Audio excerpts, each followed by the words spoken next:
నమ శివాయ. జయ కొండదేవత మహాశక్తి అంబవారు వనదేవత.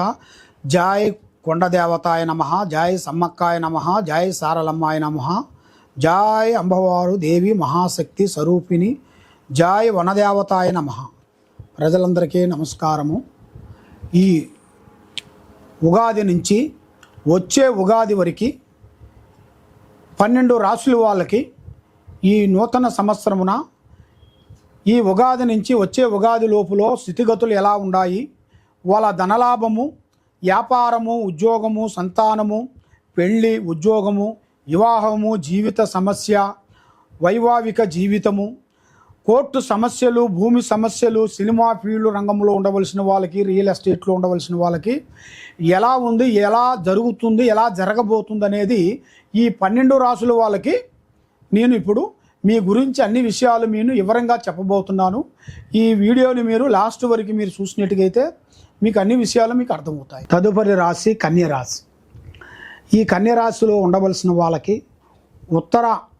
ఉత్తరాపాద నక్షత్రము 2, 3, 4 పాదములు అనగా, హస్తా నక్షత్రము 1, 2, 3, 4 పాదములు అనగా, చిత్తా నక్షత్రము 1, 2 పాదములు అనగా కలిస్తేనే కన్య రాశి ఫలితాలు. మరి ఈ కన్య రాశిలో వాళ్ళు ఉండవలసిన వాళ్ళకి ఆదాయము 14, ఆదాయము, ఖర్చు 2, రాజపూజిత 6, అవమానాలు 6. అంటే ఆదాయము చాలా బాగుంది. మరి ఆదాయం బాగుందని ఏది పడితే అది కొని ఏది పడితే అది ఖర్చు చేస్తే కాదు కదా, డబ్బు నిలబడదు కదా. అది ఎంత ఖర్చు పెట్టాలి, ఎంత చేయాలి, ఆ రూపాయిని మనకు వచ్చిన రూపాయిని ఎలాగ నిలుపుకోవాలి అనేది చాలా ఇంపార్టెంట్. ఇప్పుడు మనం ఖర్చు పెట్టుకున్న తర్వాత కొన్ని రోజులు పోయిన తర్వాత మీరు దొలాడుకున్న ప్రయోజనం ఉండదు. కాబట్టి డబ్బు సమస్యలో మీరు అతి జాగ్రత్తగా పాటించాలి. అతి జాగ్రత్తగా పాటించుకోకుండా ఏం పర్వాలేదులే అనుకునేట్టుగైతే మానవ జన్మ ఇవాళ ఇంట్లో రేపు మట్లో, చరమ చిత్తం చడం మాయం. ఆ విధంగా మనం వచ్చేటప్పుడు డబ్బులు తీసుకొని రాము, పోయేటప్పుడు డబ్బులు తీసుకొని పోవు. ఉన్నంత వరకు మనసుకి ఒక మనశ్శాంతి, మనసుగా ఒక మనశ్శాంతి ఉండాలి. అంటే మనం చేసే కొన్ని పాపపుణ్యములు, మనం చేసే కొన్ని ధర్మాలు, మనం చేసే కార్యక్రమాలు కూడా మనకు కొన్ని వర్తిస్తాయి. మనం ఇక్కడ ఏమి చేయకోకుండా, ఏ ధర్మాలు ఏది చేయకోకుండా ఏది ఉండేట్టుకైతే ఆ భగవంతుడు మనల్ని ఇంకో రకంగా మనల్ని చూసి ఇబ్బంది పెట్టే మార్గాలు కూడా కొన్ని ఉంటాయి. కాబట్టి ఈ కన్య రాశిలో ఉండవలసిన వాళ్ళకి వ్యాపార రంగంలో, ఉద్యోగ రంగంలో చూసుకుంటే మంచి మంచి అద్భుతమైన పనులు, అద్భుతమైన విజయాలు, ఉద్యోగ విశేషాలు, వ్యాపార లక్షణాలు, తర్వాత వాళ్ళు చేయాల్సిన వ్యవసాయంలో కూడా మంచి మంచి కార్యక్రమాలు, అభివృద్ధి, ఇలాంటి చేయాల్సినవి కూడా ఇలా జాతక యోగంలో కూడా చాలా వరకు కనబడుతున్నాయి. మరి ఇప్పుడు టయాలు కూడా అంత అనుకూలంగా లేని దాని వలన మనసు నిలకటగా ఉండకోకుండా మానసికంగా కొంత ఇబ్బందులు పడుతూ, కొంత కోర్టు సమస్యలు కానీ, భూమి సమస్యలు కానీ, వ్యాపార రంగంలో కొన్ని ఇబ్బందులు కానీ, సినీ ఫీల్డ్లో కొన్ని సమస్యలు కానీ పడుతూ, కొంచెం రియల్ ఎస్టేట్లో కూడా కొన్ని సమస్యలు పడుతూ లేనిపోయిన సమస్యలతో వీళ్ళు సతమతం అయిపోతుంటారు.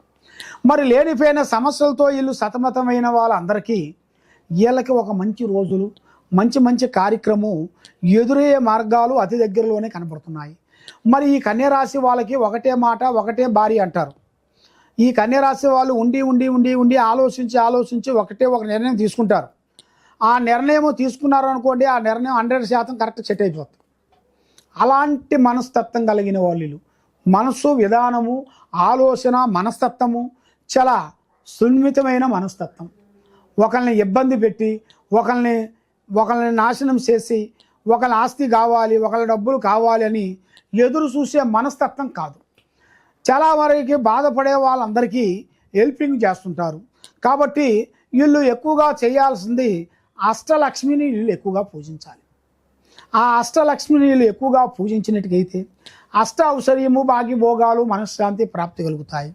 మరి దాంతోపాటు శ్రీ వారాహిణి మాత అమ్మవారిని, శ్రీ వారాహిణి మాత అమ్మవారిని మీరు పూజించినట్టుగైతే ఆ వారాహిణి మాత దయ వలన మీకు ఆ వారాహిణి మాతని మీరు ఎప్పుడు పూజించాలంటే రాత్రి టయాలలో 7 దాటిన తర్వాత 7, 8, 9, 10 ఆ టయాలలో మీరు పూజన చేయాలి.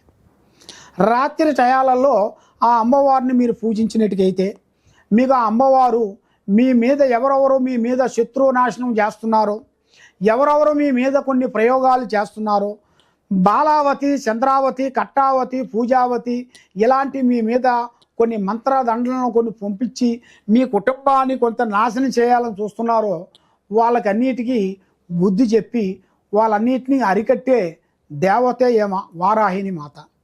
ఆ వారాహిని మాతని మీరు పూజించినట్టుకైతే మీకు మనశ్శాంతత, ఆరోగ్యము, లక్ష్మి, గుణము, వెలుగు అన్నీ మీకు జయప్రదమయ్యే మార్గాలు కూడా మీకు వర్తించే మార్గాలు కొన్ని కనబడుతున్నాయి. కాబట్టి మీరు మరి కొన్ని విదేశాలకు వెళ్ళి విద్యా రంగంలో కానీ, వ్యాపార రంగంలో కానీ, బిజినెస్ రంగంలో కానీ కొన్ని కార్యక్రమాలు చేయాలనుకుంటున్నారు కదా. మీరు ఏది చేయాలన్నా కూడా పెద్దవాళ్ళ ఆశీర్వాదం మీరు తీసుకొని వెళ్ళండి. మీకు తప్పకుండా విజయవంతమయ్యే మార్గాలు ఉన్నాయి.